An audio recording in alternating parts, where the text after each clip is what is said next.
fifth edition of our annual Republic Day lecture series titled Ethics, Earth, and the Anthropocene. This series was designed in 2019 by the Department of English to carve out a space for dialogue and interaction around themes of democracy, pluralism, and the idea of India. Each lecture is intended for the general public for the purpose of sharing and broadening ongoing conversation, both of which are crucial in current times. Our previous editions have included lectures by Professor Rajendra Chenni, Professor Anand Teltumde, Professor G.N. Devi, and Ms. Patricia Mukhim. Today, we are pleased to have Professor Shiv Vishwanathan as a part of our Republic Day lecture series. Professor Shiv Vishwanathan is an eminent social scientist and is currently a professor at Jindal Global Law School at Sonipat. We also wish to welcome the moderator, Professor Manu Chakravarti, members of the academia present with us today, and students across institutions that we have in our midst. I now request Mr. Vinay Kambipuram, the head of our Department of English, to introduce our guest speaker and the moderator.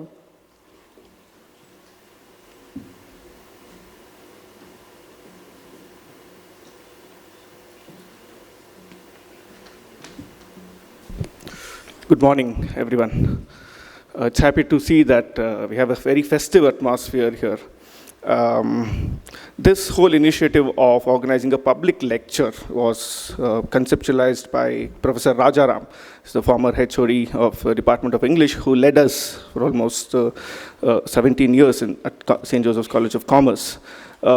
He envisioned this idea of us interacting with the public, and it energized the whole department to invite members of public, people who don't belong to St. Joseph's College of Commerce. We should be interacting with them.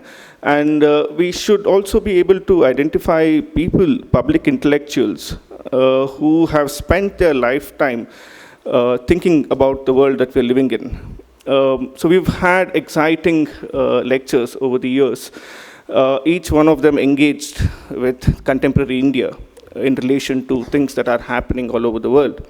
And here we are at the fifth edition of this particular lecture, and I'm really happy to introduce Professor Shiv Vishwanathan.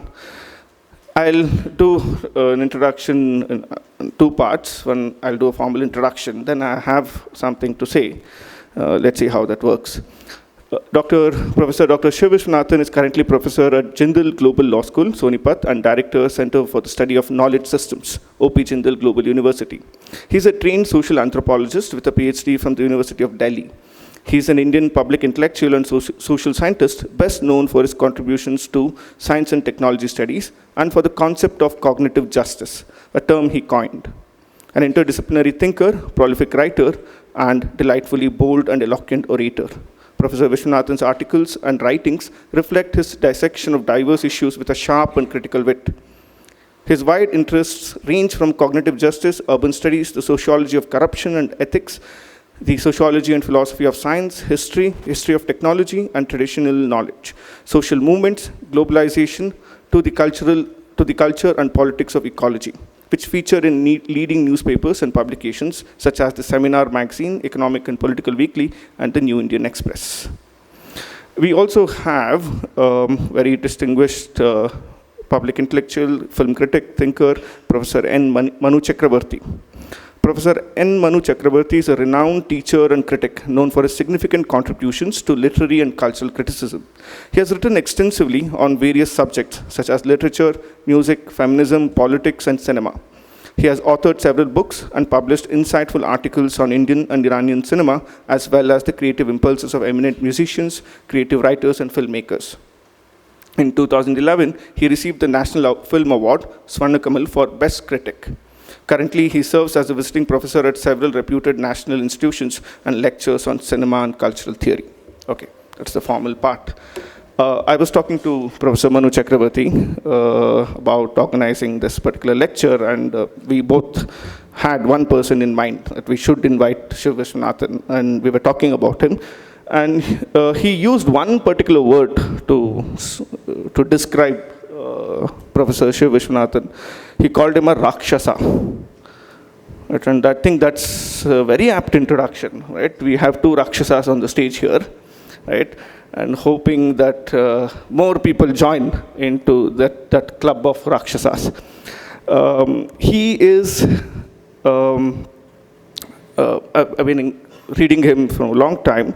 I think he is a person who is attempting to preserve an idea, preserve a certain kind of hope, preserve a certain kind of ambition. In that sense, he's a preserver, right, of a lot of things that we think have already become extinct, right? We have the most wonderful duo on stage here, and we will allow them to lead this discussion, lecture, and the discussion forward. Before Professor Shiv Vishwanathan's lecture, I invite Professor Manu Chakravarti to speak about the lecture, to set the context, to create a framework for what Shiv Vishwanathan is going to speak. I think that's going to help us engage Shiv's lecture in a much better way. I now invite Professor N. Manu Chakravarti to set the context for this lecture. Thank you, sir.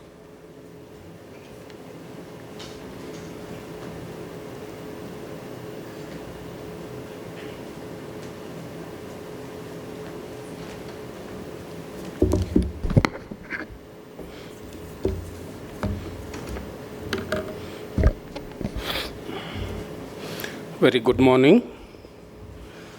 You have a Rakshasa who is scared, full of trepidation, as always, bordering on having panic attacks.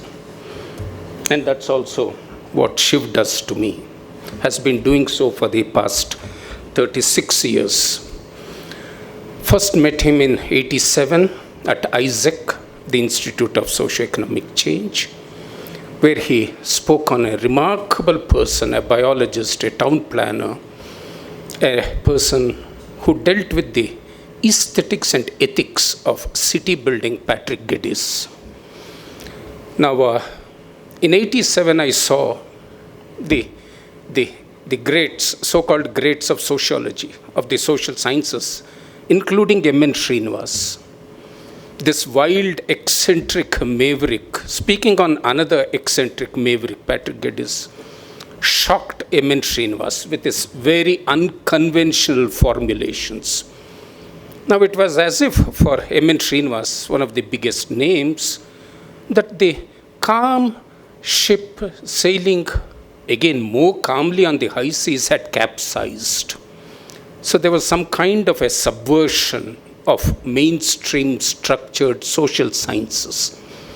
And that only Shiv could do and has been doing for the past 36 years. So from 87 to 2023, we have come a long way, looked at many upheavals, quite often broken in spirit, but not defeated, and also sustained by a certain kind of vision, which also comes to us from two people we greatly admire and whom I should invoke, D.R. Nagaraj and my own teacher, my guru, Professor Ananthamurthy. So in a way, it's also a dedication to them because they have also kept us going. Earth, ethics, and the Anthropocene. So I'm only trying to create a frame of reference before Shiv takes over and talks to us for at least an hour. I only propose to draw attention to foreground certain concerns that are going to figure in his lecture. And what Shiv is going to talk about have also been his major preoccupations evolving, changing. He modifies, transforms over the last 3 decades. In fact, we do know that there is no escaping the fact that human civilization faces a threat as perhaps never before. I would only say that broadly speaking, we could register three major centers of threat. One, the foundations of scientific and technological advances. Next, the unbridled power of the globalizing corporates, and the nexus with a very fascist right-wing political state, call it the nation state. It's almost like a conspiracy, open conspiracy. And third would be the almost total ethical neutrality of a very safe, secure, corporatized in consciousness middle class, the major beneficiary of this deadly combination. So a confrontation for each one of us would mean looking at what these things have done, these three sources, centers of authority and power. Let me just make some remarks on the scientific technological knowledge, the epistemology of it. But let me not make my comments here, but draw attention to three levels of discussion that took place between three eminent physicists of those times, because that will tell us what the problems are with the epistemology of science and when it's translated into technology. The first was the encounter two eminent physicists, Werner Heisenberg and Enrico Fermi. This took place just before the first hydrogen bomb was to be tested in the Pacific. All these need no comments, no commentaries, but I will just mention these encounters, and they are self-revealing. Now, Werner Heisenberg argued that it was a catastrophe to test it in the Pacific, catastrophe biologically, environmentally, and politically, and it shouldn't be done. So there was a certain ethical principle behind Heisenberg's position, the stand that he took. But look at the contrast. Enrico Fermi, very distinguished, said, but it's such a beautiful experiment. So in relation to science, technology, epistemology of science, implications, you could have two different positions leading us, forcing us, compelling us to form our own notions of ethics in relation to the Anthropocene. The other relates to Robert Oppenheimer. Now again, such a great physicist. I'm not going to draw your attention to what he said, quoting the Bhagavad Gita. That's not important. But Oppenheimer felt agonized and spoke on behalf of several physicists who felt very guilty. So reflecting on this inhumanity, now Oppenheimer remarked, the only line I'm going to quote, the physicists have known sin, and this is a knowledge they cannot lose, unquote. This is the problem with technology, as these physicists recognized, converted into aesthetics by Fermi.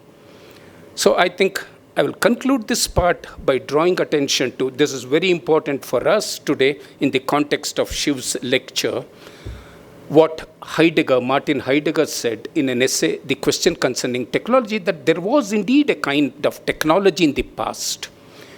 Technology as revelation.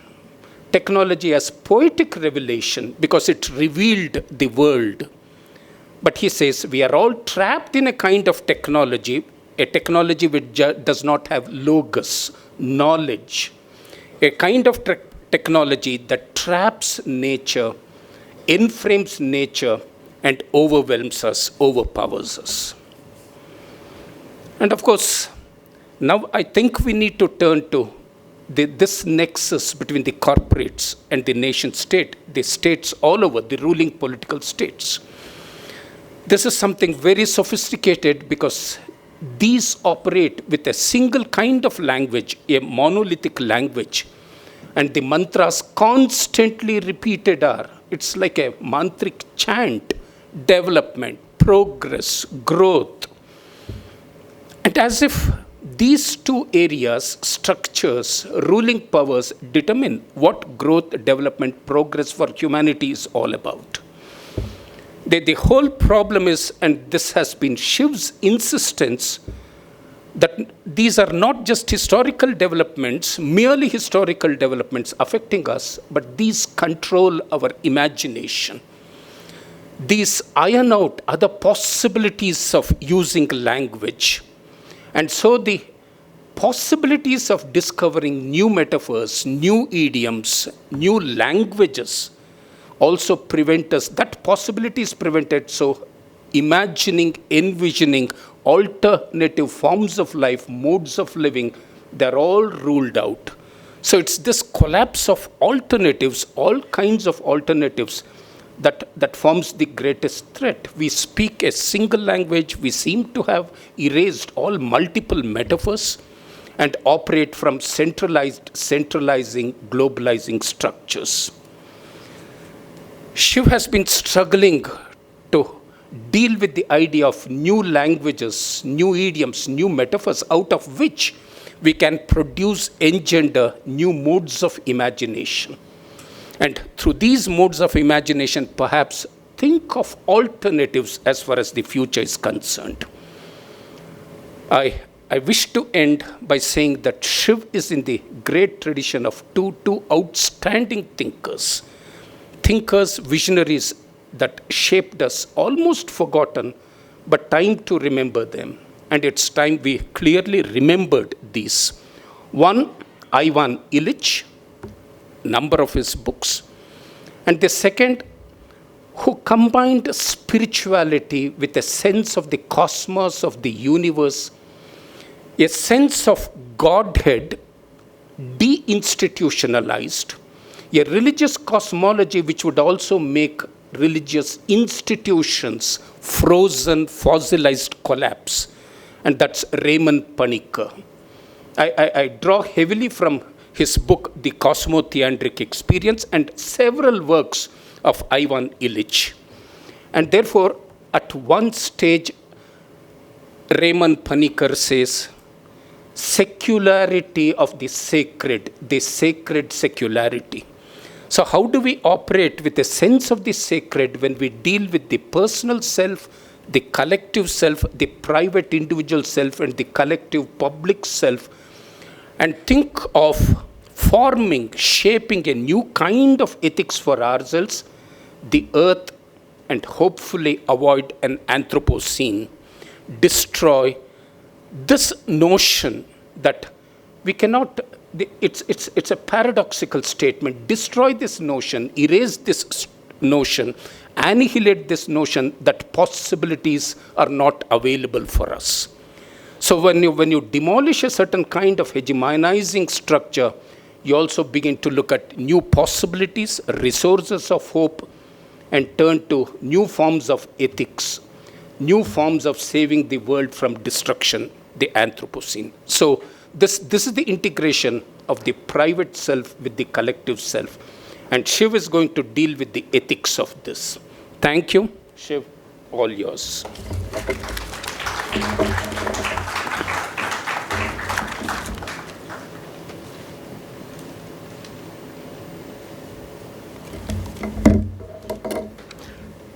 Thank you, Manu. Professor Manu Chakravarti is so respectable that he brings out the misbehavioral in me. I feel like someone who behaves like a kunji after the original has been spoken. He reverses roles. But I have one complaint about Manu and the rest. They don't gossip. No, I'm serious. You know, I was just going past Raman Institute, and I was thinking that no one gossips about Raman today. No, I'm serious, because he was a fantastic character. In fact, in the book I'm just writing, one of the stories is from Chandrasekhar. Chandra, Raman's wife, all are sitting together. When Raman in his imperious way says, I think I need a second Nobel Prize. And his wife looked and said, with one you are intolerable, with two you'll be insufferable. It captures a different element of Raman. It captures gossip. Not in the negative sense of the term, but I find that missing in Bangalore Science. Whenever you go to Raman Institute or Indian Institute of Science, you have a kind of standard format.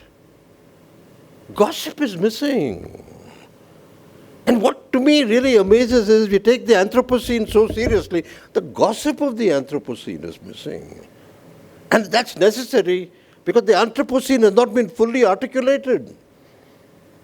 Let me begin with one of my favorite Anthropocene stories by a remarkable Indian author, Mahashweta Devi, The Pterodactyl. It's a story about famine in Gujarat, in Bihar, and a young journalist goes to investigate, and then he hears a strange story that an old bird, millions of years old, has come to Bihar to die. And then he hears the even stranger thing. One of the young tribals identifies this pterodactyl 1,000,000 years ago by saying, my cousin has come home to die. I must sit with him. The journalist watches, fascinated at this affinity, this rapprochement between bird, which is supposed to be extinct, and a young man. And then he realizes actually pterodactyl and tribal are closer, and it's he who's 50 million years away. I think there's something in this story that we have to understand about the Anthropocene. It's asking for a different language. It's asking for a different kind of narrative. It's asking for a different kind of storytelling. And that's where literature comes in. In fact, I'm wicked enough to suggest that actually St. Joseph's opens the Institute of Anthropocene. Because it needs a new kind of imagination, a new kind of storytelling. Even the scientists realize it. In fact, I remember one of the geologists telling me, stratigraphy is narrative. Every layer is a story. Every bit of geological time is memory. Anthropocene is about memory and the ethics of memory. I think we ignore these things today. We have the standard kind of introduction to the Anthropocene. Climate change. It's a battle between the developed and the underdeveloped, the capitalist and the non-capitalist. But that's only one part of the story. In fact, it reminds me of the Indian national movement, where in fact Gandhi is supposed to say, the real goal of the Indian national movement is to rescue the British. Today, similarly, it's time the third world rescues the West. The West needs a different language, a different myth, a different kind of storytelling. Because when you look at it, narrative on the Anthropocene, it's straight. The word Anthropocene was discovered by accident by the Dutch chemist Paul Crutzen. Crutzen got the Nobel Prize for it. But actually, there's a 150-year history preceding this that no one talks about. The Anthropocene, if it ever was constructed by the Russian Vladimir Vernadsky. Brilliant. No one looks at the Russian School of Biology today. And of course, a French Jesuit priest, better known than most, Teilhard de Chardin.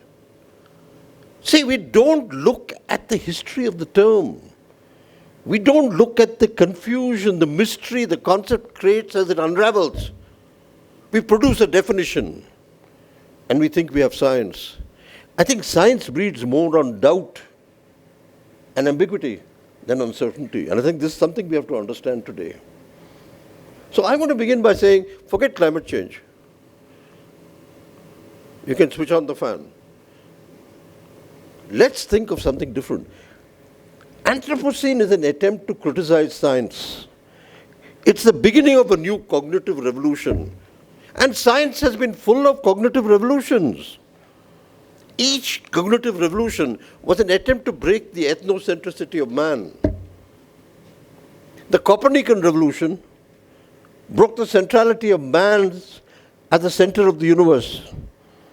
The Darwinian revolution broke the centrality of man at the beginning of evolution. Freud and Marx added to that questioning of rationality. And today we have reached a time when we are questioning the very role of man in the earth. The Anthropocene is an attempt to say that this new era named after the man, following the Holocene, is an attempt to destroy man, destroy the earth. In fact, we hardly use the term earth. Any progressive person from Narendra Modi to what have you will use global. Globe, antiseptic, puerile, emphasizing speed.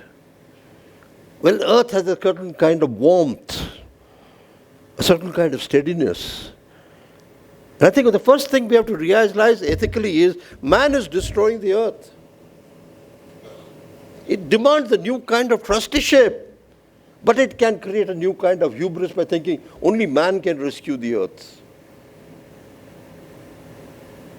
And that's where Jim Lovelock actually said, you have to understand, Anthropocene is named after man's destruction of the earth to remind man that in a few million years the earth can shrug him off. We are a near extinct species. Let the ethics begin there. And I think this becomes very important because, we never look at the way biology has become ethnocentric. I remember lecturing at JNU and Romila Thapar looking disapprovingly at me because they said the trouble with historians is they're so ethnocentric that I'm reminded of Lynn Margulis's quote. He said, every time I hear a historian, I feel like starting a trade union for bacteria and their role in history. Take a simple thing. You call yourself a Cartesian self. You're more bacteria than Cartesian. How do you acknowledge the role of bacteria in the world? How do you realize that actually you need a new kind of evolutionary theory which goes beyond the mammal? And that's what Lynn Margulis does. Not just that she's feminist, but as feminist, she's able to capture the deep ethnocentrism of biology. In fact, the contrast between the former husband and wife, Carl Sagan on one side, and his ex-wife, Lynn Margulis, on the other, is stunning to watch. You need gossip to understand this. And I think we have to begin with this way. Science, in a deep and fundamental way, is an attempt to challenge the ethnocentricities of our life. And unless we understand the Anthropocene as an attempt to refigure the earth, to refigure science, and I think this becomes the second most important thing, you need a new language. You need a new language of storytelling. In fact, it's quite brilliant. In fact, it's very interesting. When Jim Lovelock coined the term Gaia, he got it from his drinking partner, the author William Golding, who wrote Lord of the Flies. And Golding says, you need a better term, something less scientific, something more mythical. And he coins the word Gaia, after the mother goddess of the earth. Immediately Richard Dawkins gets up and says, that's sacred. How can the sacred enter science? But the sacred is entering science. In fact, the number of movements following Gaia has been stunning to the scientists. In fact, I remember sitting next to a woman who was Ilya Prigoghine's collaborator. And she said, the one thing we desperately need is a sacred in science. A sacred which is secular enough to understand the sense of limits. The creativity of limits. We go beyond primitive taboo. In fact, this discussion has come out in a fascinating way recently across tribal groups. Susan Simard, the biologist at the University of British Columbia, actually found out there's no such thing as a tree. A tree is not a monocultural monadic entity. Because when you look at a tree, you look at the up part. If you look at the root system, every tree is a neurobiological connectivity of 49 roots. And what is even more fun, Simard discovers that older trees are compassionate to younger trees.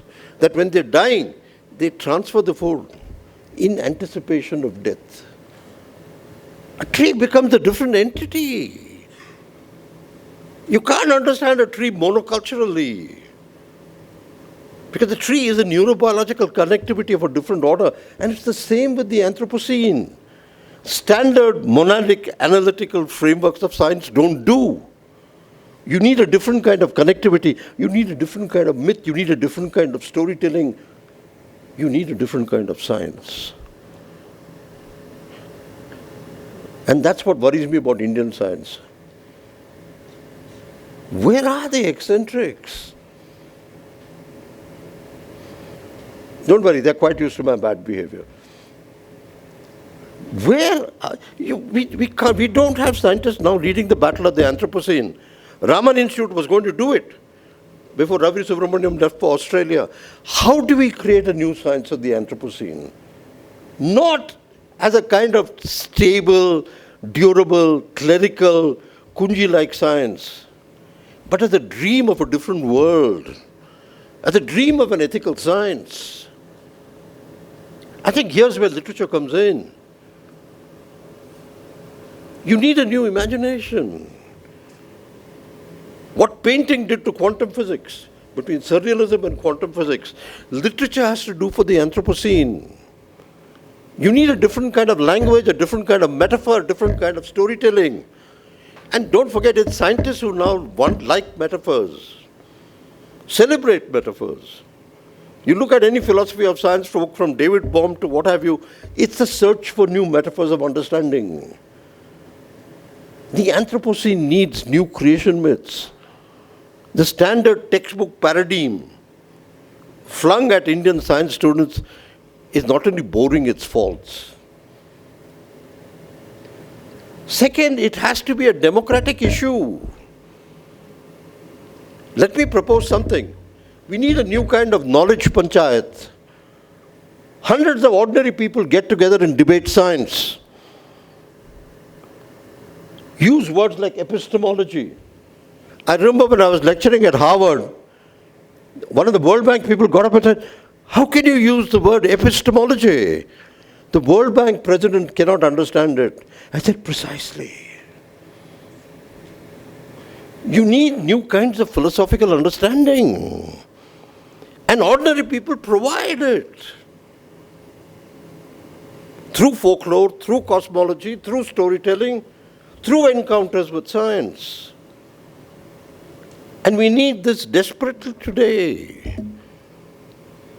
You know, I was just imagining, just in a daydream style, St. Joseph announces the network for the Anthropocene, starts a new kind of storytelling, a new kind of Harikatha on the Anthropocene. You need it, because science is parched of storytelling. And as a historian of science, I can tell you, nothing makes science more fascinating than storytelling. You need new myths. And that's where someone like Ramunda Panikar comes in. He showed, Ramunda Panikar, people forget, was a chemist. He was also Heidegger's research assistant, the other thing people forget. But he gave you a different way of perceiving science. And India needs it desperately today. I mean, look at the contrast. I mean, I remember talking to K.S. Krishnan, the physicist. I remember as a kid, he had come home, and my sister was about 6. In a terrific Kanjivaram Pavada, she sat on his lap, and Krishnan wickedly said, "Which color is this?" She said, "Red, convent school style."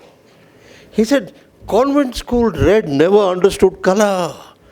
Shahpur captures the dreams of color that the English word red cannot." Here is a man who had a different sense of texture.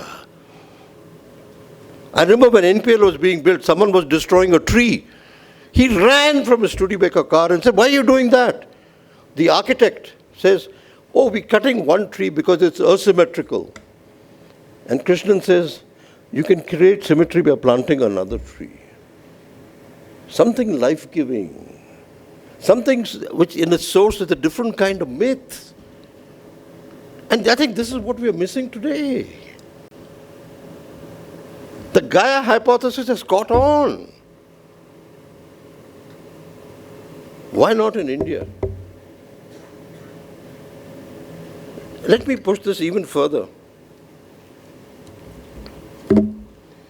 I think one of the interesting things that I want to link the whole idea of the Anthropocene to is the current knowledge systems don't work. You can't teach Anthropocene with the standard college you have here. The standard specializations. And that's what Jim Lovelock discovered. He could never discover Gaia as long as he worked only as a chemist analyzing his little periodic tables. It's only when he went out for a drink and dreamt a myth that he could do a new science. I'm not inviting you to a drink, but at least let me invite you to a new science. Stupendous, generous, remarkable. We need to revolutionize the university. You need a new holism, a new way of thinking about knowledge, a new way of thinking about cosmology and knowledge. We don't have it because we do it through a textbook. I remember talking to a scientist who suddenly told me, "Oh, it's all about paradigms." So I asked him, "Do you know the origin of the word paradigm? Does anyone here do?" Thomas Kuhn is always cited as the man who wrote Structure of Scientific Revolutions. But Kuhn didn't coin the word paradigm. Ludwig Fleck did. And where do you think Fleck coined the word from? Ludwig Fleck was living in a concentration camp, Buchenwald. And as a chemist, he had to produce drugs for the German military. He realized that he was so powerful as a scientist that he produced placebos for years. And the German army took it.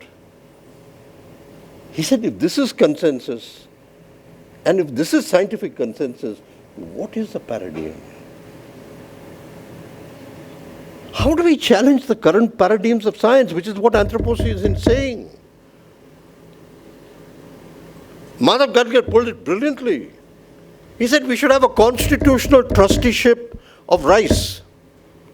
We have 150,000 varieties of rice in India. How come we don't have a constitutional trusteeship of rice? In fact, this point was brought to me brilliantly by Wes Jackson, the botanist. I told him, America is the fountain of the information revolution. And Wes Jackson, in typical American style, said, "Idiot." I said, "Now what?" He said, "Your turn to be yelled at." He said, America had 166 varieties of apple. We reduced it to 6. You have 150,000 varieties of rice, and you're saying America is the source of the information revolution.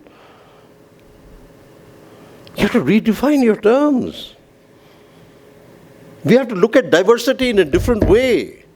And in fact, it leads to a challenge to the Enlightenment idea that the West was brilliant on liberty and equality, but was lousy on fraternity as difference. Now we have to bring in plurality, because the Western idea of liberalism, tolerance, doesn't give you difference. The West is standardizing the world. Only a country which has 300 Ramayans can pluralize the world. Imagine if you had 300 different myths of the Anthropocene. 300 ways of looking at color. It brings a different notion of memory. And it reminds me of the song of the dodo. There was this scientist from New Zealand who was mystified that the dodo had disappeared. The dodo gets bad publicity. It's seen as a dumb bird. He said, no, this dodo must have been something significant. And then he realized that wherever the dodo had disappeared, a number of trees had disappeared. And he was mystified at the connection. Till one day he saw a turkey eating a seed. The endocarp was so thick, the turkey had to swallow it and regurgitate it for the seed to germinate. And that moment the scientist understood the connection between the dodo and the tree. He immediately caught hold of the old trees which had disappeared, grabbed the seeds, fed them to the turkey. Within a few weeks, a new set of trees re-emerged. Connectivity, memory. This is a part of the ethics of the Anthropocene. How do you remember? How do you make sure remembrance is not museumization? In fact, it's fascinating that one of the great debates that Anand Kumaraswamy fought in the national movement was against the museum. In fact, he said India should fight a guerrilla war against the museum because it creates a taxidermy of memory. Memory has to be alive. Memory has to be open to storytelling. And an Anthropocene is an invitation for that.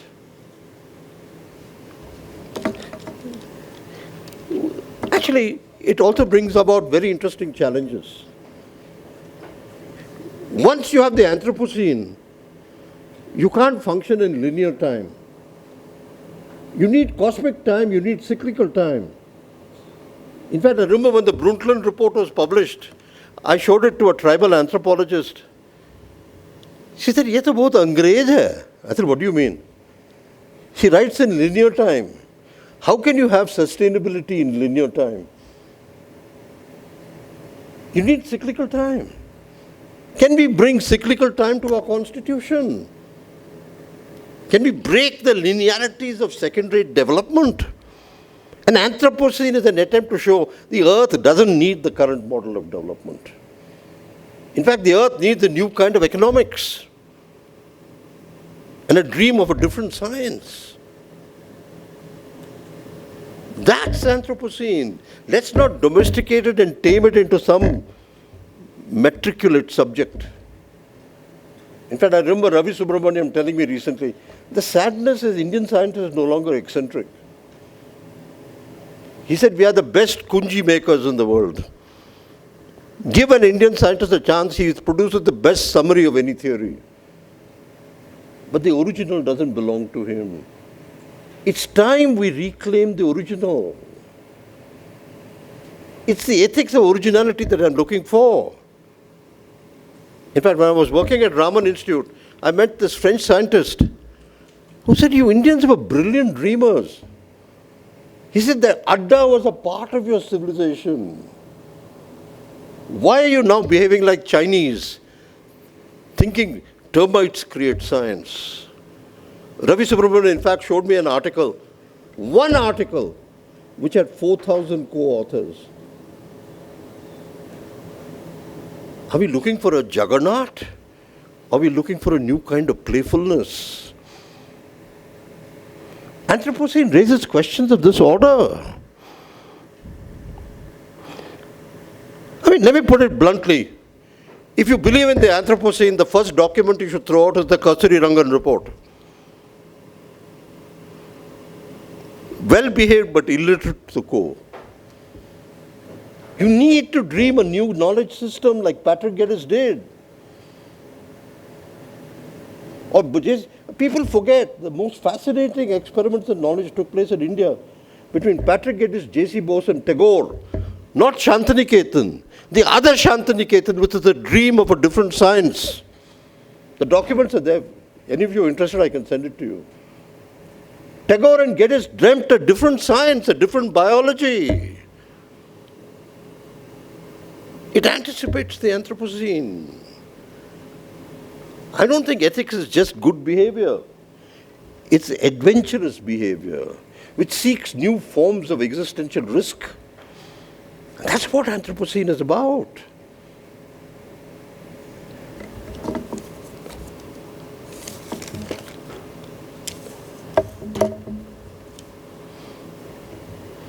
Let me make I've got 5 minutes, two simple propositions. This is not the job of the scientist. What we are proposing now is each university, each school becomes responsible for one dying language, one dying species, and one dying craft. Because it says two things about the Anthropocene. Interdisciplinarity is trusteeship. Trusteeship was memory. And Anthropocene is a new life-giving ethic for a different kind of evolution. And I understood this very well when I was working with Dastakar in Hyderabad. And one of the weavers produced the original indigo. Stunning. The first time I felt like stealing a piece of cloth. And my sense of fashion, as most people will say, is disastrous. Color. And the poetry of color needs to mark our constitution. In fact, I remember a historian of color talking about Indian nationalism. He said the British talked about the most colorless of colors because it was a composite of colors. It's called khaki. How do you dream different colors? Is as much a part of the Anthropocene. How do you dream a diversity? How do you sustain 2,500 oral languages in India when the government of India defines language as a form of script? 2,500 languages can disappear. But what if each community takes over one language and starts speaking it? A different memory, a different cosmology, a different ontology. Anthropocene is just not about the future.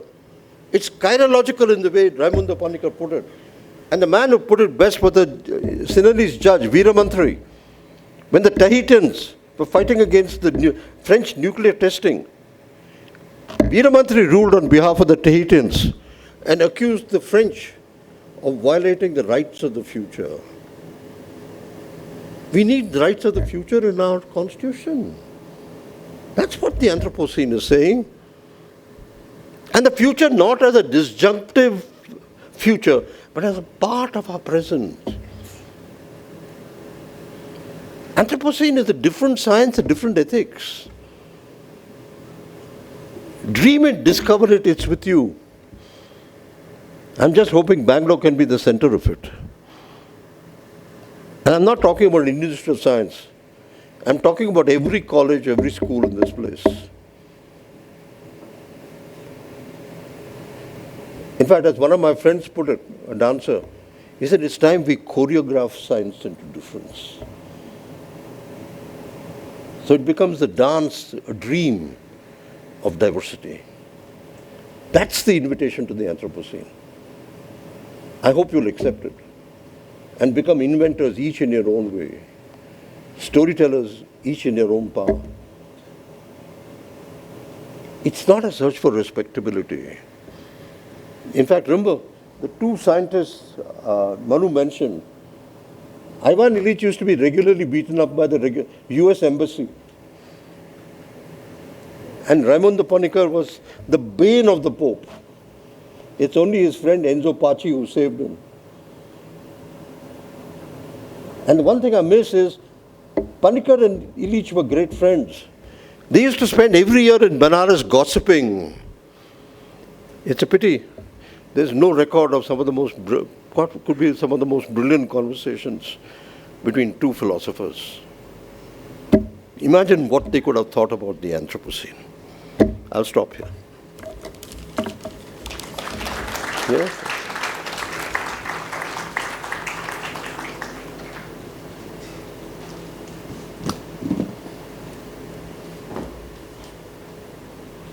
Before we begin the Q&A session that will be moderated by a moderator, we'll stop for refreshments. It's being served in the corridor for 10 to 15 minutes, and then we'll see you back here in 15 minutes, okay? For guests, the refreshments are being served opposite the AV room, and for students, it's near the lift. We'll take a short break, and we'll see you back in 15 minutes. Has a question for Professor. you're free to start asking questions.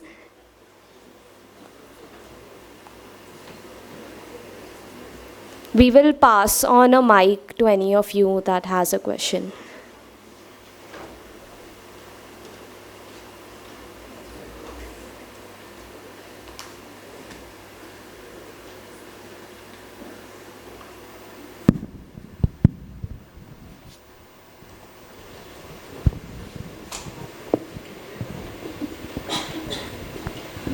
Hello, sir. I'm Shashi Mohan.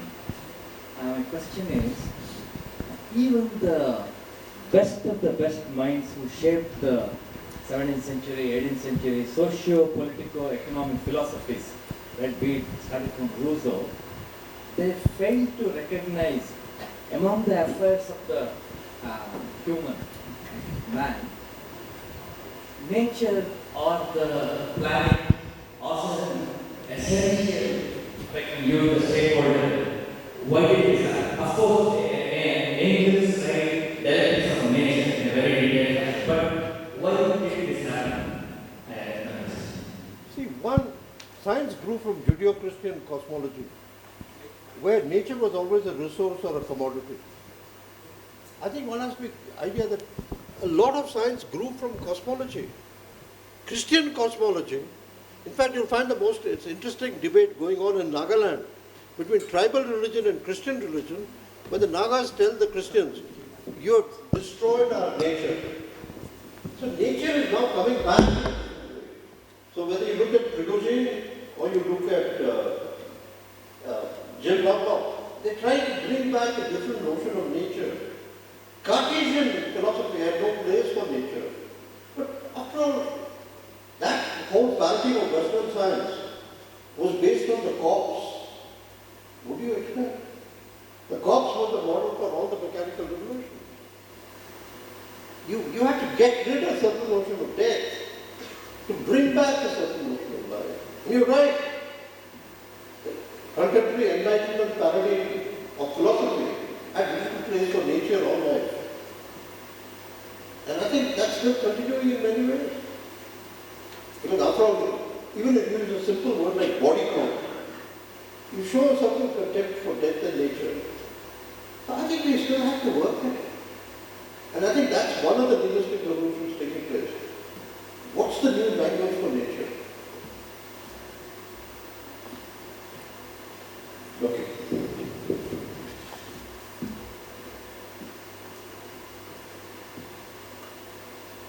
Just a supplementary question, if I can ask. Yeah, go ahead. On the James Lovelock's Gaia hypothesis, how seriously this is taken even in the scientific community or in the likes of Global Economic Forum or the climate change or the United Nations? So how seriously is this hypothesis taken, Jesus? I'm glad Lovelock was not taken seriously in the beginning. Because it's actually only when Lovelock and Lynn Margulis combined that you produced a new kind of science going on this. Lovelock alone was not so popular. Because remember, he was an autonomous scientist. He was working with no one. He was only a consultant. But when Lynn Margulis got together, then the nature of the debate changed. And it was quite fascinating to see both of them together. In fact, some of the best stories of Lovelock and Margulis are written by Carl Sagan's son, Dorian Sagan. If you're interested, I can pass you some of that stuff. Fascinating. It takes time. I mean, even if you take someone like Babilov, after all, don't forget, he gets sent to the concentration camp for dreaming diversity. So it's not as if there have been attempts to create a different idea of nature and a different notion of diversity for nature. But it takes time. And that's been one of the secret struggles of modern science. I mean, I remember, if you read Arthur Wallace, he's not just this Darwinian.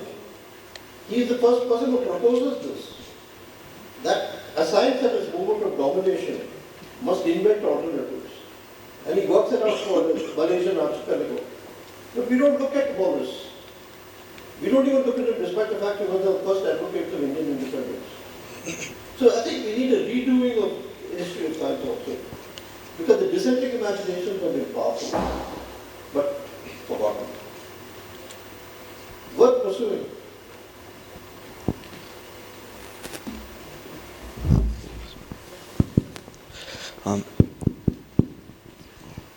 Sir, you said that ethics is not just good behavior, it is adventurous behavior.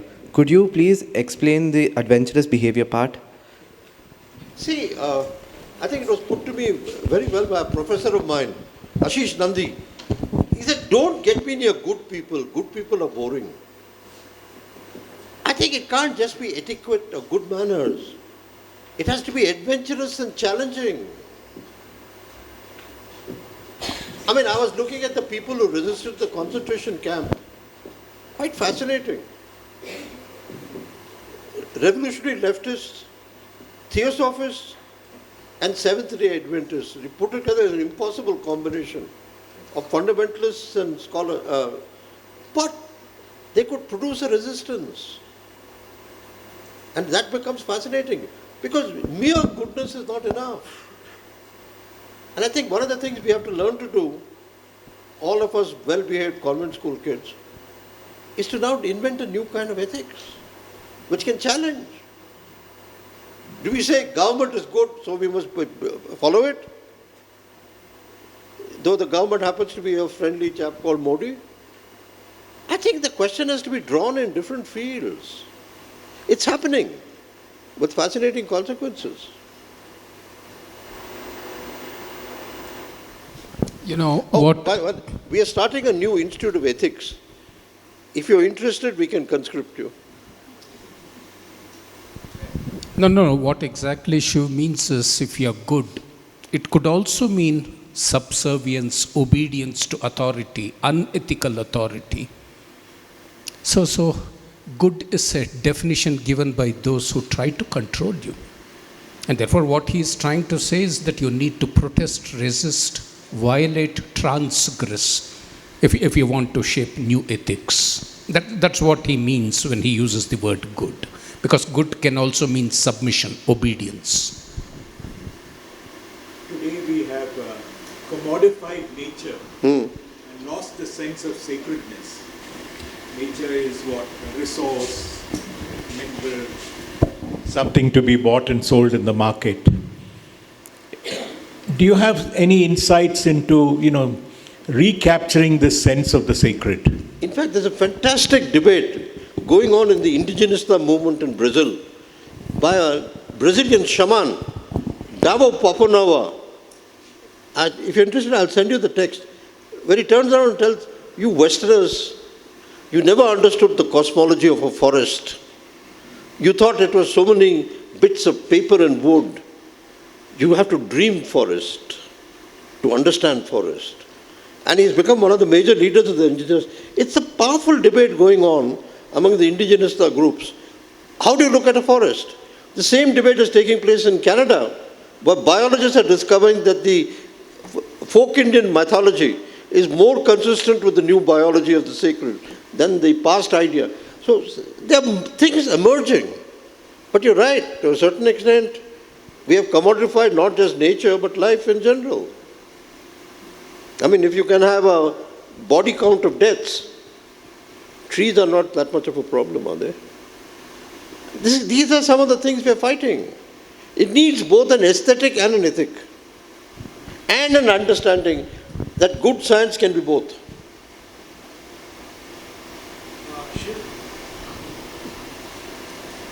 Yeah. I can give you a more fascinating example. I was just telling them. Hans Jenny, the soil scientist in Berkeley, he comes from a peasant family. He used to throw slides of pictures on the on the wall and tell the student, what is it? The smart ones in the first row would say, Monet, Impressionist. He'd laugh and say, no, it's just pictures of soil under a microscope. Soil under a microscope is so beautiful. So he said, now can we fight for the rights of soil? They're coming, they're bits. But as I told you, they're still anecdotes, not paradigms. Sir, good afternoon. Can I? Please. Good afternoon to both the lecturers. So I've seen a few videos of yours on the Gaia here and there. Okay. Now, the question is, what role has spirituality in a man's life? Because the concept of spirituality and religion is always mixed up most of the time. And when you say we have to challenge and be adventurous, it cannot afford to be misinterpreted where the violation, as Sir says, can happen on the other living beings.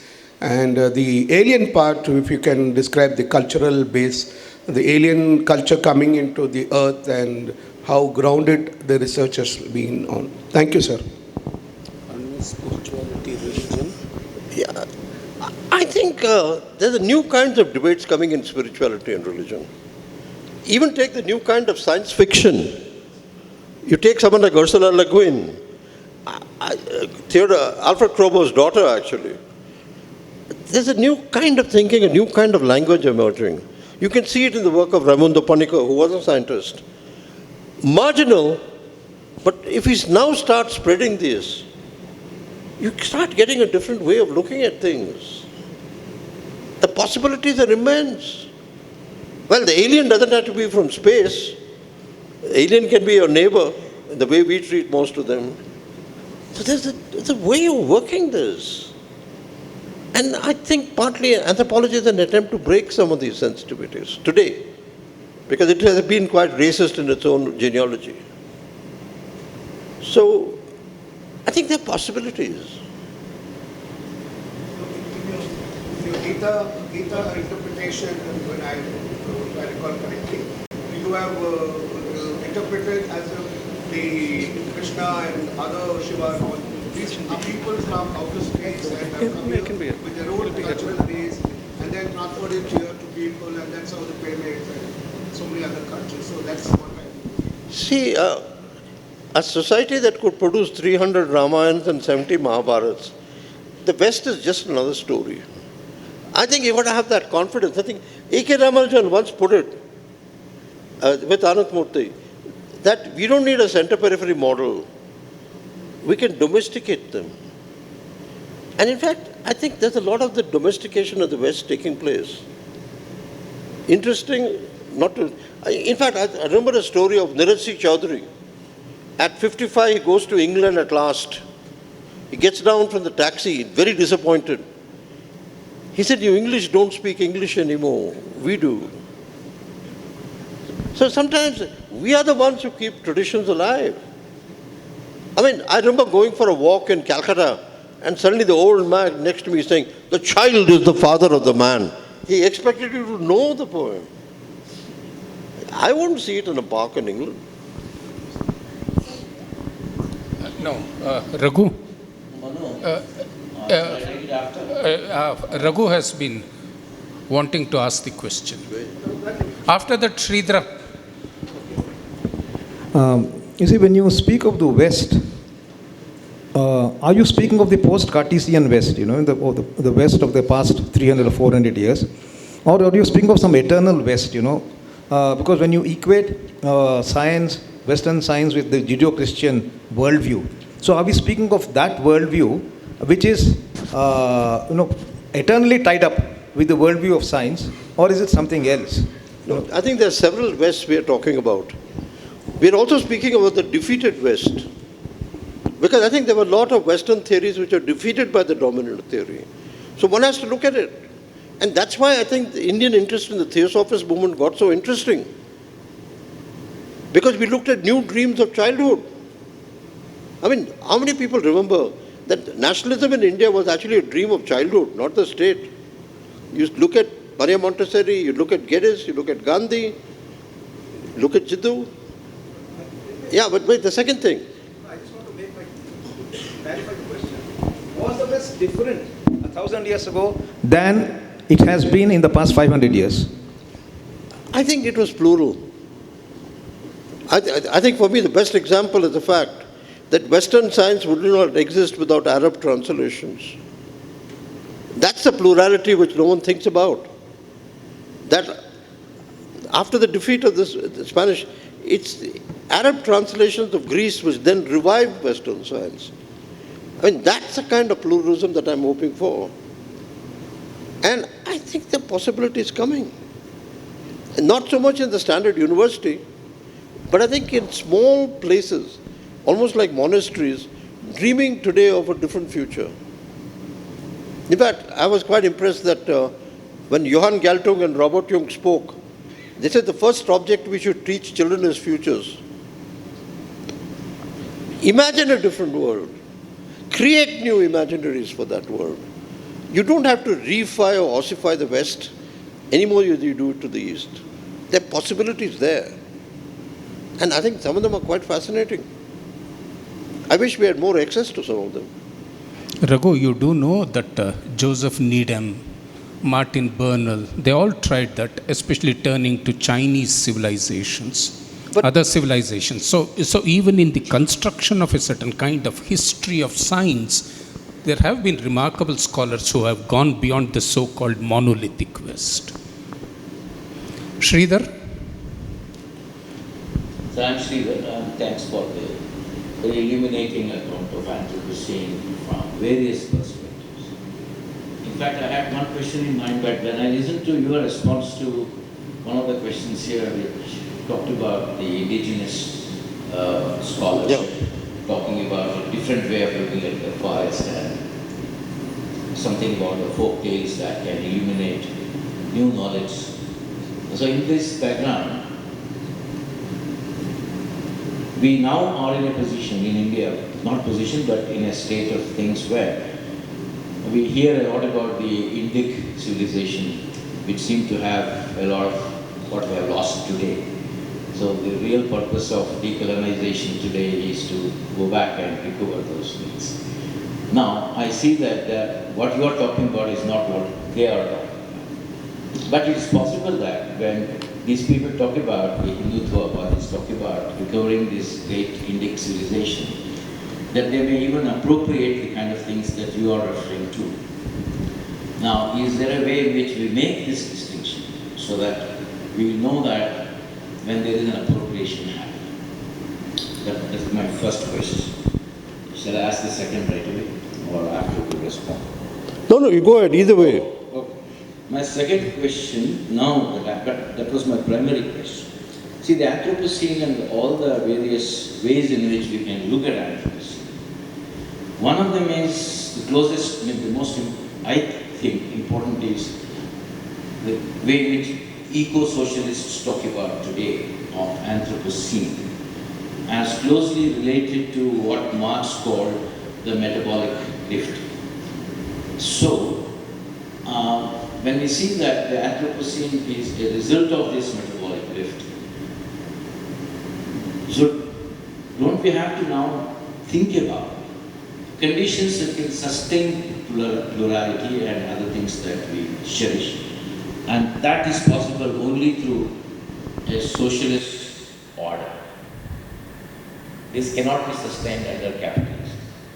Then why is that most of the intellectuals today in India feel a little hesitant to talk about socialism as the alternative that can address the question of Anthropocene?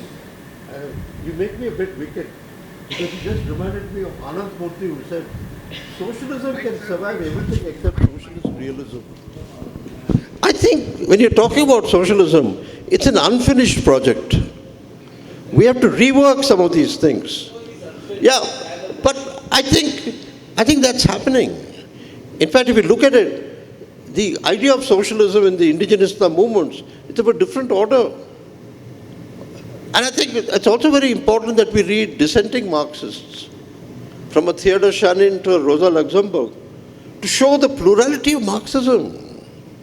We don't do it. But I sometimes get a confession of a kind which I find wonderfully exciting. Sitaram Yechury didn't realize I was standing behind him when he said, I wish the CPM could be a bit like the Bhakti movement.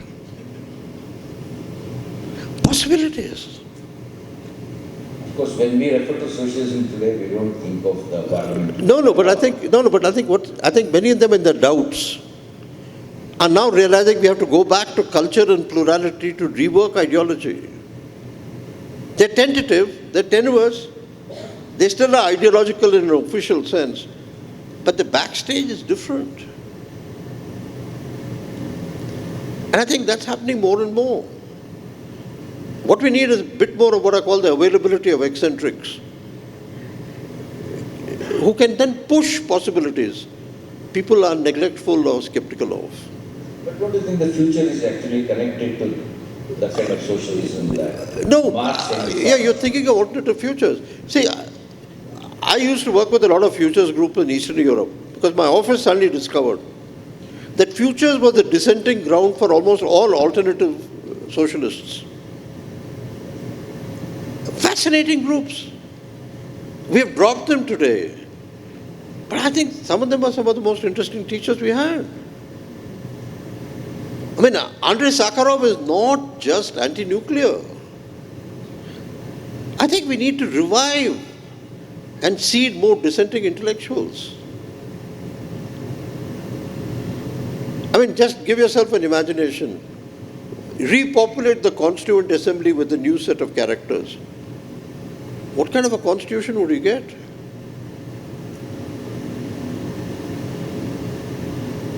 I think we have to play this game out. And I think it's coming more and more in aesthetics, poetry, sciences, pedagogy. We have to push more for it. Unfortunately, the smell today is conventional. Any more? what about the first part of my question? The first part of his question. Oh, sorry, I forgot that. What was it? You want me to rephrase that? Huh? No, I was wondering that in this search for alternatives and looking for indigenous knowledge systems, there is, today we have this in India, a tendency to look at as if everything was already there, available, always already. He's referring to the So- right-wing appropriation. It's possible that... Wait. they can appropriate. I have to warn you. Where do we really... You know, draw the one line? of the saving graces of the right wing is its illiteracy about culture. Sorry, we have this contention regularly. They pick up the headlines. But I give an example. Because of my anti-right-wing thing, I was called to the RSS office. And they said, "Aap humse debate karenge?" I said, "Yes." I said, "Let's debate Madan Mohan Malviya. You guys don't know a thing about him." He said he was the founder of the Hindu Mahasabha. I said, "That's okay, but you never realized he was the hero of the Industrial Commission report." I don't think the right, which you call the right today, is all that culturally literate. Thank God. And go meet any bunch of them. I mean, they're better on Bollywood than on culture. Try Advani for China. Yeah, excuse me, sir. Can I? Yeah. Sure. This is in connection with what Sir was also saying. I will reply to the first question. Yeah, go ahead. We are in a situation wherein which, as much as we speak about, there's certainly a danger of romanticizing people's voices. Because what we see now is let me phrase it as an undeclared emergency, but in which there is this is the unholy trinity, if we were to say, of the industry, the rightist nationalist government, and possibly the military. And in this case, what would you think is perhaps a response, knowing that protest is now criminalized of all sorts, especially as regards the environment? So let me put it more strongly. Thank you, sir. The only way you can be Indian today is to be anti-Indian. What I'm trying to say is, today it's become that way.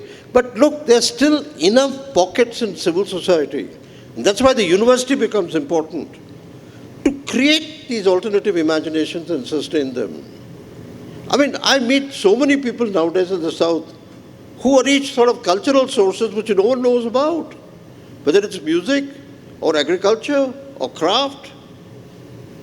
I think now one of the things we have to do is to get this memory back into operation and bring it to our schools and colleges. I think that's the part which is missing. The ones who celebrated for themselves. I plead guilty also. But more and more one is trying to work with activist groups. It takes time. Because immediately you're seen as suspect. But you better get ready to be suspected over the next decade if you want to be anything intellectual. We have no alternative.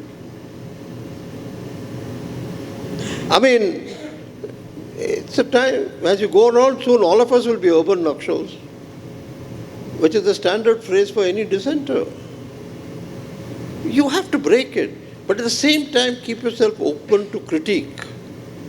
So we don't reify our own into an ideology. It's coming. It's in pockets, it's marginal, but it's interesting. I mean, I've been looking at some of the archives. I mean, some of the agricultural scientists who have worked on diversity, Yagna Iyer and others, stunning. Who talks about them?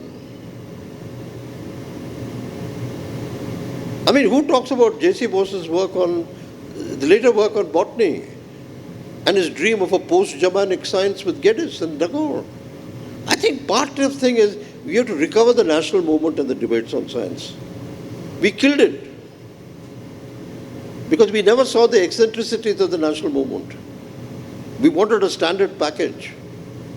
Some of us are now building an archive of this. If you're interested, we can put you in touch. If you go to jail, don't blame me. No, because it's very clear that this is risky business from now on. I mean, to go back and question the official view of culture is turning to be anti-patriotic. All of us know it. But the problem is, it is not as if the RSS has a very good theory of the West. I mean, you read Modi's speeches, you go to sleep. It's like something out of Madame Tussauds. But how do we break that dominance? It's not easy. Because we are the ones looking stupid. He looks textbook perfect. It's not going to be easy. So this can't be just a drawing room conversation. It's a struggle for a different worldview. And that's going to take time. I think partly that's what you were saying. Wait. Hello, sir. Hi. First off, before I ask my question, I really like your voice. The way you speak English is very fascinating to me. And the second thing is, it's something related to his question. While you also mentioned the fact that the right wing's existence is kind of reliant on the fact that they don't know anything about culture, I also believe that a good chunk of the public is also existing because of that. They don't know anything about anything. We've been like you had mentioned, sir. We know more about Bollywood than we know about anything else. And in such an ignorant society where we have godmen who can just take away complete ecosystems for building a statue of a Shiva, how do you think that us as pockets of these resistant conversations can change or rebuild the system? You got it? No. He says when God-men, others are taking over, not just the right wing being illiterate, but the general public, middle class itself being illiterate. Oh, wait. I think you got to be a bit careful here. Godmen do try. Sri Ravi Shankar has tried mediating in Kashmir and not disaster. I think it was more what Sriram Panchu did than what Ravi Shankar did. But I think you got to understand that actually the reach doesn't go far. You read a debate between Jiddu Krishnamurti and David Bohm, and then you read something by Sadhguru, you know the difference. Sorry. Sadhguru is a talented man. I mean, he has a helicopter license, which I envy. But I think we got to be sure that when you're looking at originals, let's look at classics. Let's look at quality. And let's be determined not to be spread away by this. Because I think more and more, many of these, I'll give you an example. Ashish Nandi's study showed something interesting. That the most communal people come from a generation which hasn't seen the partition. Because the ones who have seen the partition, even the victims, celebrate homes. They've lost. But the new generation, which many of whom are in the RSS, are the most intolerant. They don't know what we call the other side of the country. So, I mean, one has to be careful. But I think we need a kind of scholarship to challenge this. And I think some of us are getting rather well behaved. Can Hinduism play the role of dissent to remove patriarchy, caste? It's a very pluralistic tradition. Yes. And we have not explored this possibility. We have not explored this possibility of dissent within Hinduism. I see Indian spirituality as a kind of spiritual laboratory where all kinds of things are possible. I agree. And that has come to a, No, but I think now we are trying, some of us. I mean, you take, in fact, it's a broader debate than Indian spirituality, where people like Raimundo Panikkar and Ivan Illich are also being involved. I think there's a new kind of efflorescence of ideas. I mean, I'm now just teaching, though I'm not the most capable person, a course on gurus, mystics, and shamans. The ideas are fascinating. But it takes time, because first I had to sort of exorcise my secular soul to read it as a standard left kind of. But once you discover it, the insights are tremendous, and you're right, it's a laboratory. In fact, I wish we had ashrams which were laboratories of the mind, which could capture this. So there are different new projects coming into being. Whether you look at food, I mean, I was just reading the relation between Vivekananda and the Bengal famine. Stunning. In fact, if you look at some of the records of the Ramakrishna mission monks working on dead bodies in the famine, you really wonder where the concentration camp ended and Bengal famine began. Tremendous records about memories of death and what to do. We need to recover these archives. We're doing it in a small way. But I have one problem. I can't locate the archives, because the minute I get to the government, it will destroy most of them. Where do I locate it? Except by spreading it, pluralizing it. That's part of the challenge today. But I still think we have enough eccentrics, though it's a dying population, I agree, to sustain many of these visions. Only thing is that many eccentrics pretend to retire and think they have nothing to do with the world. I think they need to come back. We need to talk in a different way. Different generations need different memories. I mean, just take, when you look at some of the older generation talking partition, it's stunningly different from anything the foreign ministry would produce. But culture has to come back and educate governance. It's not the other way around. How do we do it? How do we set the debate? I'm not sure I know. I think the whole generation of us, we didn't take religion seriously. That's why the right nationalists, religious nationalists have hijacked it away. I think the discourse needs to be... Okay, I'll give you an alternative suggestion. Make our schools more playful. I mean, the other day I told IITs, they have done more to destroy childhood than any group I know, with entrance exams. Allow for different cultures, allow for different languages to play. What happens when an ordinary laborer speaks 5 languages and a convent school girl speaks only 1? Where does the pluralism disappear? A lot of what we are doing is standardizing culture. We need different ways of looking at this. But there are experiments which will need more than one session. We have to quarrel our way through several experiments. But it's time. I think a group would do that was the old Hegodu drama group. They debated. At least for a certain period, there was fascinating debates. I haven't been there for some time. But the possibilities are there. You can see it sometimes in science, the debates of older generations of science, talking everything from Bose to Raman. But we need to keep memories alive. We're losing it, and we're losing it pretty fast. And it's not just in spirituality, because a lot of these subjects to me are equally spiritual.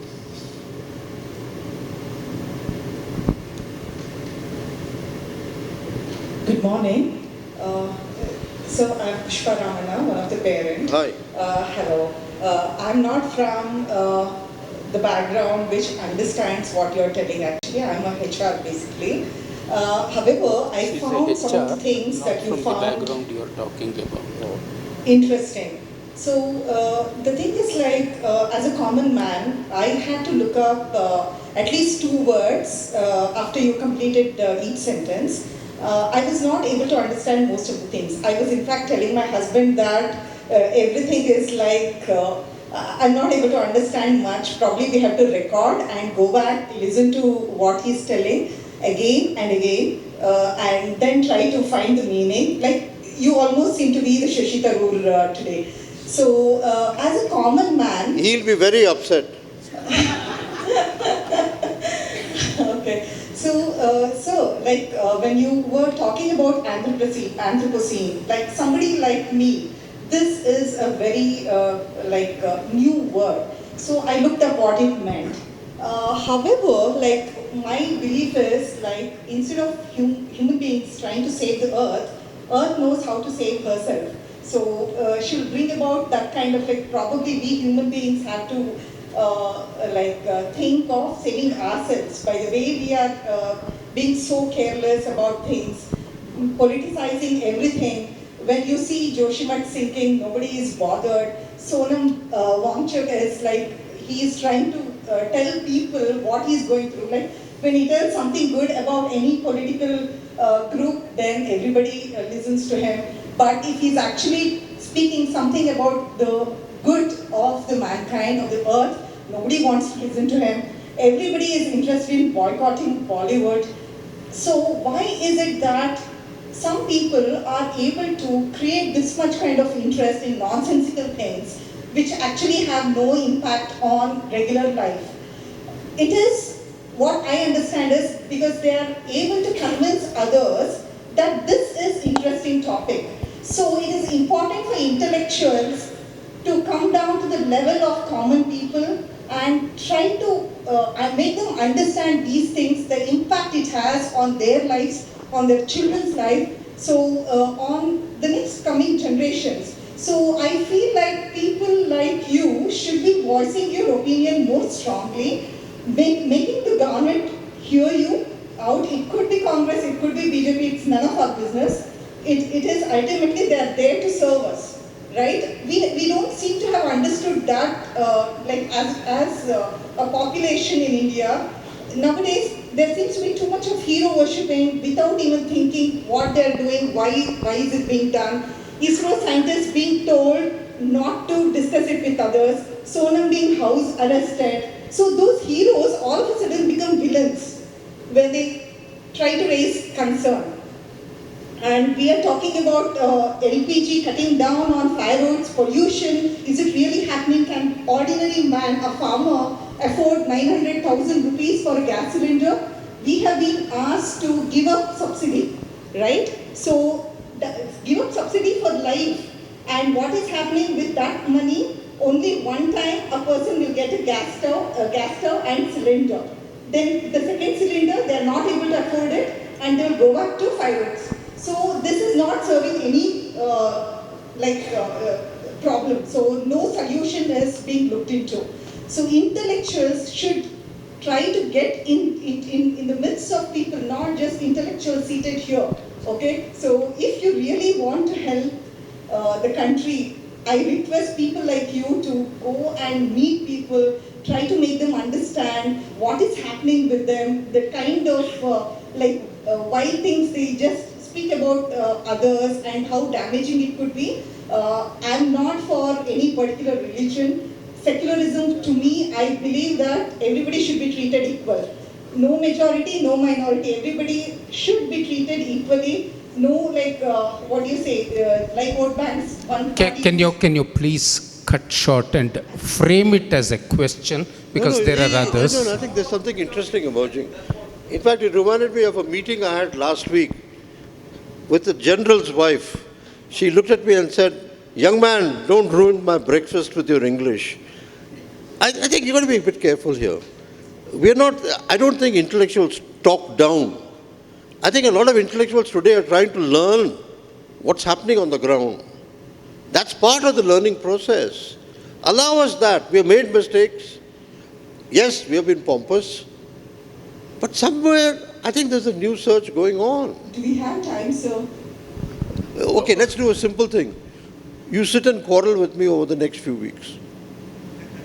No, because that's the only way. I have the ability to quarrel with you. No, after, if you meet some of my friends, quarreling with me it's a kind of a vocation. I think what we have to see is, where can we meet to be more constructive?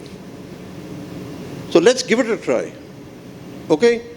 The only point Shiv is trying to make is not that we are up there, don't put us on pedestals and say, look down and come down and teach us. One, that's never done. Many things have to be learned from communities, collectives. Second is a very serious problem, and you must think about it. Where are the spaces for people to talk? Where are the spaces available? So is there a society you are visualizing, you are envisioning a society where there are spaces where people can go, talk, people will come? Now, do these things really exist? So I think it's not even a question, but a statement we need to consider as to how we can open up spaces where there can be public debate, discussion, understanding, and mutual learning, common learning. Yes. No, there's first before that, please. And after that, Raghu. Hi. You showed a certain kind of optimism in a space like this, and especially with young people around. And if I got you right, I thought you said that the way the world is today, the way our country is today, there seems to be a kind of a state and a corporation nexus. One of the solutions I remember towards the end of your speech was to perhaps each of these university spaces take up a project of maybe nurturing a language or a species. I fail to see a thread connecting how that solution would shape this state corporation nexus. Or maybe you could clarify that. Oh, I don't want to shake people. I just want them to be more playful. Think of new possibilities. You see, I don't want immediate solutions. But I think a new generation can think differently, be allowed to be more playful, discover alternatives. Why do we have to turn I'm more worried about the school being an authoritarian system. Let's invent, let's experiment. And I think there are tremendous possibilities. Try it. And I don't mind being optimistic. It's not naive. I think there's a lot that's interesting and playful and constructive in the world to talk about. Maybe I was lucky, I worked with extraordinary individuals. But a bit of that optimism, which is also deeply skeptical about intellectual work, rubs off. And there's something fascinating there. I mean, I worked with Rajni Kothari and Ashish Nandi and all these people. Wicked characters, but all of them carried a trace for optimism for democracy. I find that fascinating. And I find more and more interesting individuals in different fields who have alternative imaginations of a fantastic power. In fact, all I'm doing now is collecting their stories. And I can tell you, my students who work with me on it are even more excited. That makes me optimistic. You might say you're a small-time guy. Yeah, I'm small-time. But I enjoy this, and I'll stick to it. But if we can multiply these possibilities, there's something interesting possible. You know, I remember meeting Ila Bhatt before she died. Have you read her last book on? Fascinating. where she says how a housewife can transform politics. I love characters like that. Let's hope we meet more of them. Let's hope next time you tell me a few stories I haven't heard. If I might intervene, there's also something tragically deterministic about what you say. Because possibilities, connections, relationships, if you ask the ultimate question, the final question, can it really shake up the foundations of power and authority? Then you don't try anything at all. So you work with a certain kind of faith. It's more than optimism, trying to see if these small ripples can generate greater waves. It's a certain kind of faith. In fact, there's something very tragic about being fatalist, about being deterministic. If you begin by asking the question, what will it solve? Will it shake up anything? Then you don't take even the first step. So if you look at possibilities, if you look at alternatives, work towards them, hoping somewhere that it will just spread. And I wouldn't even classify it as an opposition between being optimistic or pessimistic. So you go about doing something with conviction, with imagination, and it's an exploration, not being sure of, as Shiv said, not being sure of what it would generate. Let's take a question from a couple of students here. Yes, we'll come to Raghu later. Young students, please, you're even free to seek clarifications, not necessarily raise questions. Good morning, sirs. I wanted to ask, how comfortable are you with the existing constitutional structures? As any post-colonial society, we just downloaded a template from the West for governance. In your experience, did you stumble upon better indigenous alternatives for constitutional structures? The Western Constitution, are you comfortable with the Constitution, or have you come across indigenous modes of... No, let's be clear. I remember a mistake. I got appointed to the Constitutional Reform Committee. And I proposed a constitution in multiple times.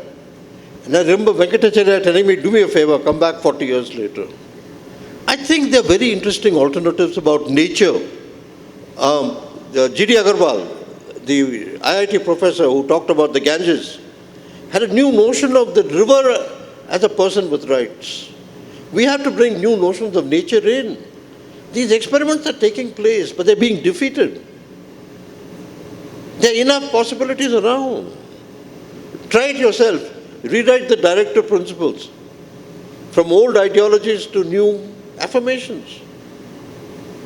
Fascinating. In fact, I remember doing it in my class.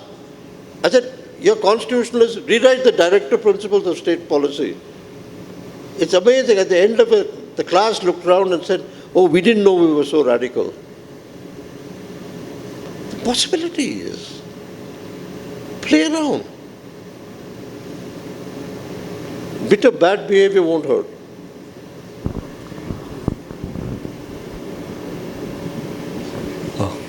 Good afternoon, sir. So, my question is, you mentioned that mankind is destroying Gaia or nature, and that in India we need to have more discussions and gossip of new imaginations and ideas. But how do we overcome the backlash that we might face from the previous generation in terms of them projecting their more established monocultural ideas onto us? So how do you face the backlash of the older generation resisting and dismissing these? I don't think the older generation was such a backlash. And anyway, I'm the older generation, okay? No, I think one has to be clear about one thing. There will be opposition. They will punish dissent. There will be a bit of authoritarianism, but you have to stand up to it. I see no alternative. So, but at the same time, don't forget, that generation also produced some of the most eccentrically brilliant thinkers. I think you have to acknowledge that also and see if you can keep those memories alive. See, always in a school you'll find one or two teachers being different. Treasure that. Build on it. And it's amazing the kind of conversations that didn't take place. Try it. I mean, otherwise your question has the standard pungency. Okay, now what? What makes you think you're so practical? I think one of the best ways of being practical today is to be impractical. Dream alternatives. Stretch it out. It's fun. I can guarantee that much. So, what if our ethics are not strong enough to handle the lack of ethics in others? Sorry? How strong is your ethics if it can't resist the lack of ethics in others? No, I think people do discover an ethics. I've seen the debates during the emergency where ordinary people were debating ethics. It's quite powerful, it's quite moving. It may not be in the best of poetry, but there's a certain folklore ethics which is very powerful in India. I would be much more open to these things.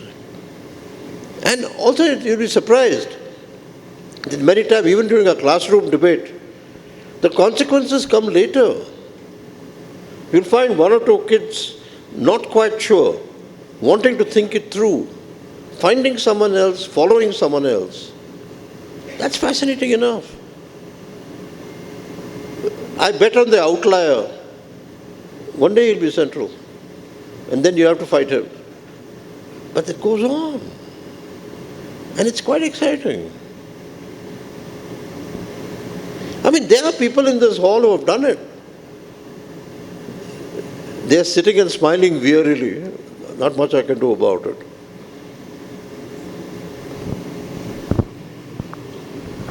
You take over. Younger people, students, we'll just go and we'll come back. No. So there. Question, yes. Hello, sir.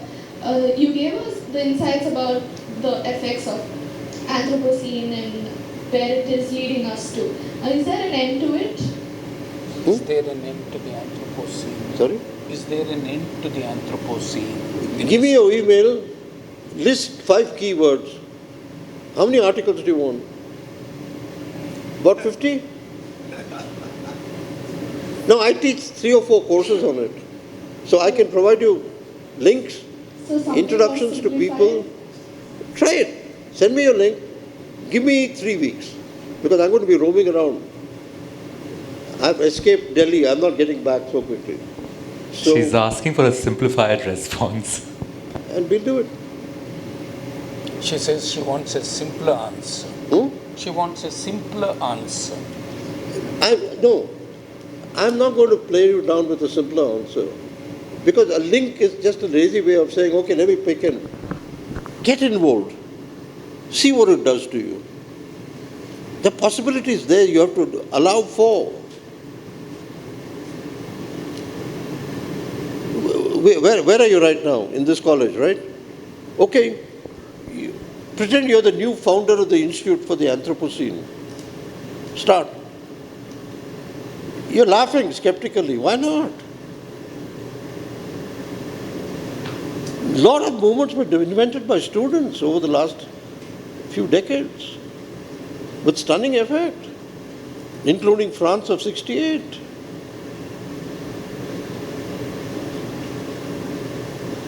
Young students in classes eventually converted a question into a political movement. Allow for that. Oops, sorry. Yeah.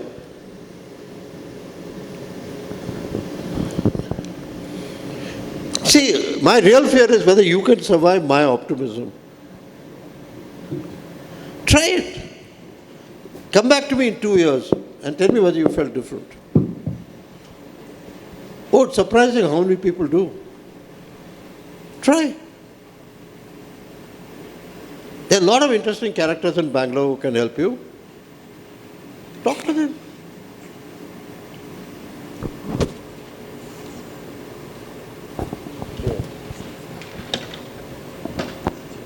So I'm not really sure I understand this fully, but one of the general themes I'm getting from this discussion is there's a lot of homogenizing Western thought that basically, if you look at Indian thought, there's a plural alternative to that. So, for instance, what this brings to my mind is, you look at our judiciary, right? It's pretty much Western import, cut and paste. So, an original Indic alternative to this would be like a Khap Panchayat. That's not really that great, right? So, is that what you're saying? It's creative, it doesn't... No, wait. I think the stark opposition you're giving between East and West doesn't work. Yeah, Wait. Yeah. I think I saw a recent cartoon by O.V. Vijayan, which was fantastic. The first picture shows Gandhi being asked, what do you think of Western civilization? And he says it would be a good idea. 50 years later, Gandhi again walking with a walking stick. And Vijayan asked him, what do you think of Indian civilization? And he says that would also be a good idea. I think there has to be a skepticism, a criticism, a creativity. But there are a lot of sources which are brilliant. Whether it's Paninian linguistics, or Buddhist philosophy, or the more modern contemporary work of Raimunda Panikkar, there's tremendous sources which are hybrid, which are plural. So don't get caught in the stark alternatives game. Either or, this or that. Our genius is syncretism. I think it's time we look at it more closely, without just condemning it as confusion or ambiguity. No, I mean, I'm not condemning all of it. I was just... No, but I'm saying, take a deeper crack at it. So we don't stop with this question and answer, but you try an experiment. Come back to me, let's argue further. I'll just intervene 1 minute, not much, because some of the students are very familiar. And the invitation that is extending, right, is a real genuine invitation to work through things and discover. Some of the words, the Anthropocene, looks like a hi-fi word, right? But the invitation is there, that we work through it. We operate by dictionary definitions. Let's abandon the dictionary definitions and work through it, and we can discover. I think the offer that is extended to the students is a very genuine offer. That you come, sit with me and work through it. So in that way, the questions that some students are very familiar to me, and we've been having this discussion in class, right? There's this, the block that we encounter, that okay, next what, right? I would interpret it as a, come, let's work, right? As we work, we may discover things. Yes, Raghu, and then Chandan.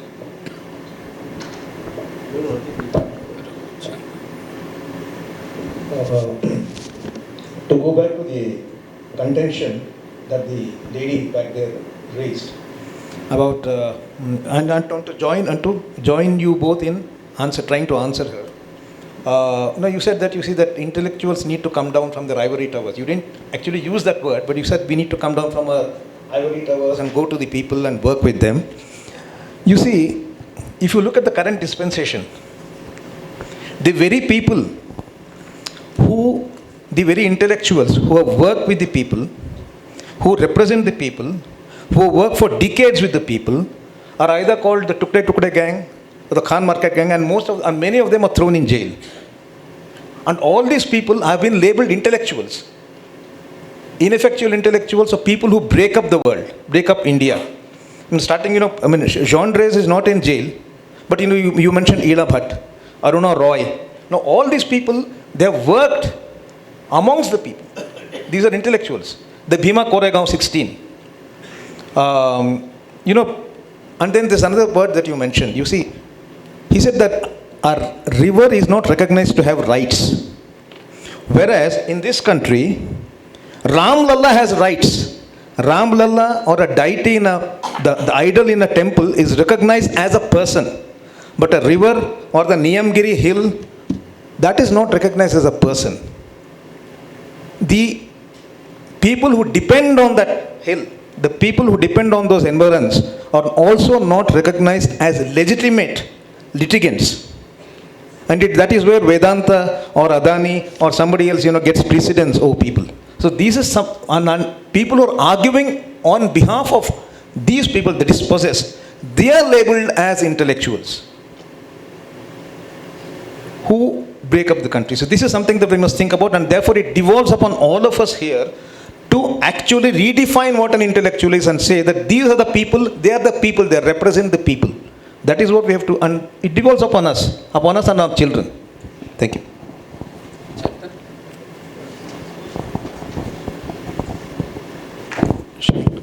Just to express happiness at seeing you after a long while. Shiv, I remember a point you made in an op-ed that why has the Indian Constitution not generated folklore about it over the last 7 decades? And I would transfer that question to the ecology sphere. Why are certain kinds of things met with indifference from the mythic world? They know it's there, it's powerful, it's part of their lives, but it doesn't excite the imagination as much, enough for them to get involved in elaborating myths to handle them. Is there something about certain kinds of orientations to the world that you feel leave Indians cold? I mean, if you think at that abstraction. And I feel, I was just thinking the Hind Swaraj text simply doesn't bother to cut up the world into social, political, economic, ecological. There's a way in which a vision is being offered. This non-colonial vision, a non-capitalist modern vision. I was wondering if there is something about the vision shift. A vision grabs someone, and a vision is not a special interest vision.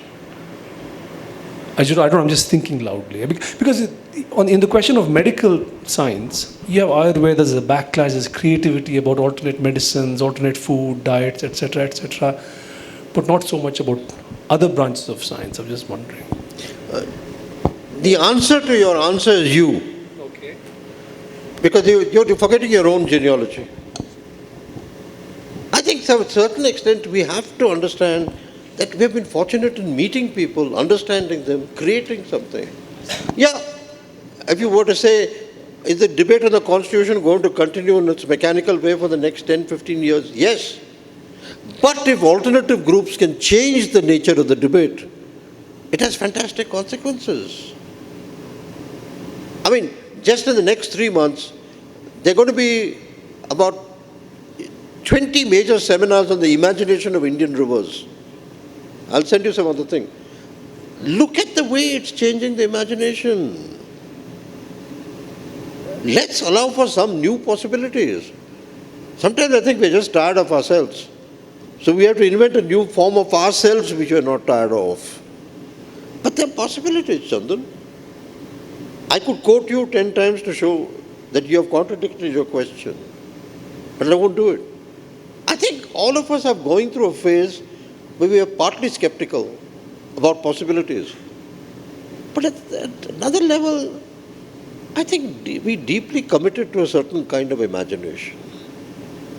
Demanding, tiring, aesthetically devastating, but we're there. In fact, we are witnesses to that imagination.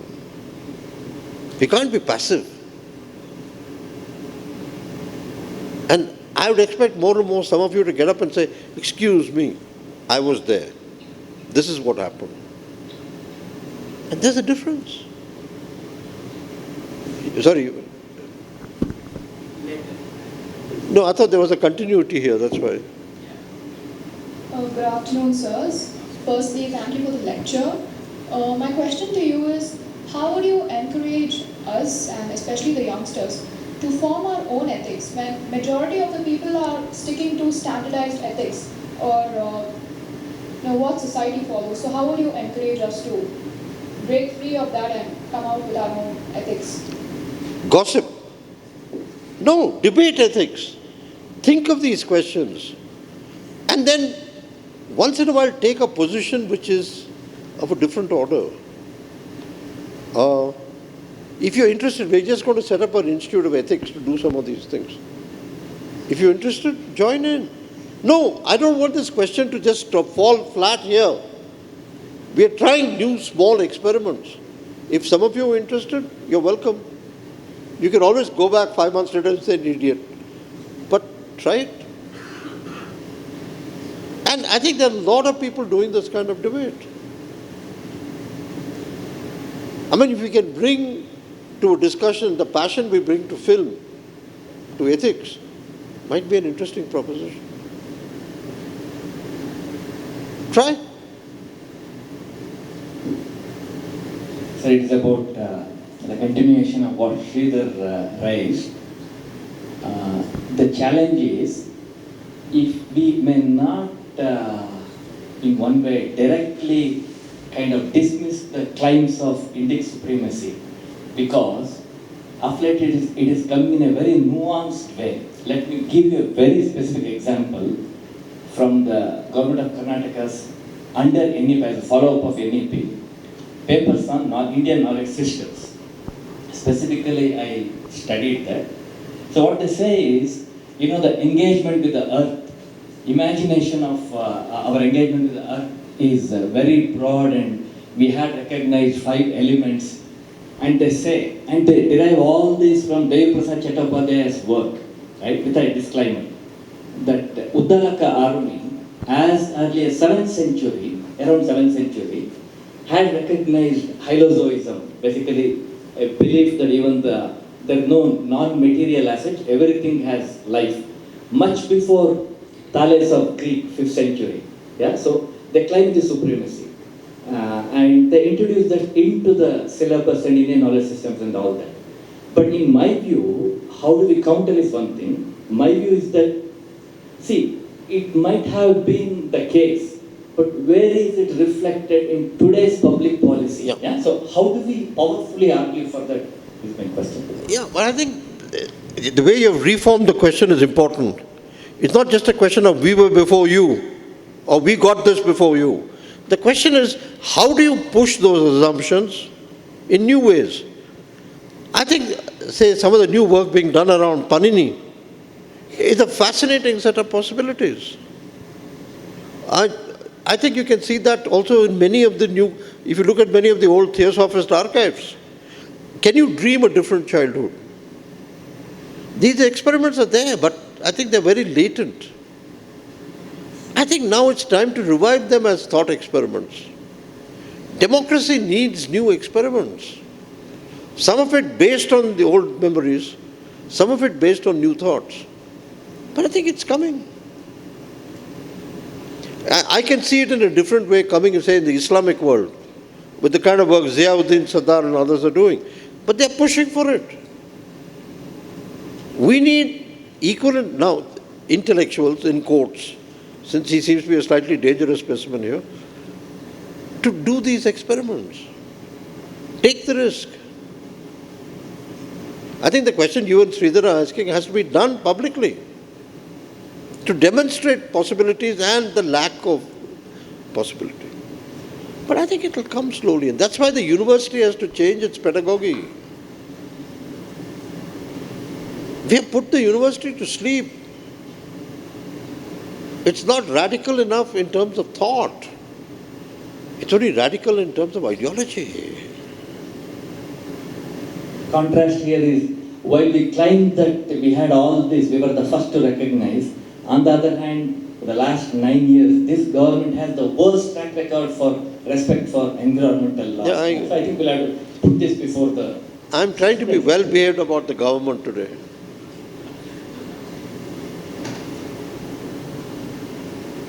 One last question. Last?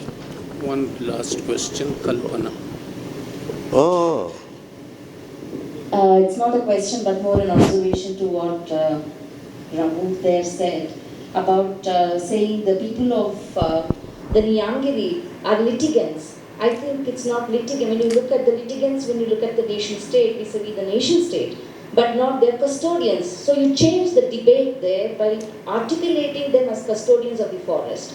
When you shift that way of looking at things, I think that's another possibility of seeing, where they can go.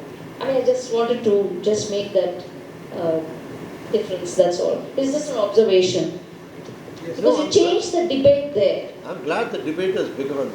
I agree with you on that. That was the malapropism that I No, I'm saying it's related to what she was talking about, the possibilities of, letting your imagination change the discourse. And your discourse and language, or what you speak and what you say, also shifts the discourse.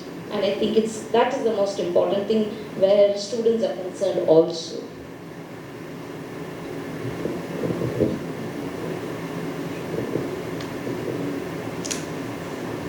this one student is the Seagulls. This is the last one. We'll wind up with this question. So this is another observation.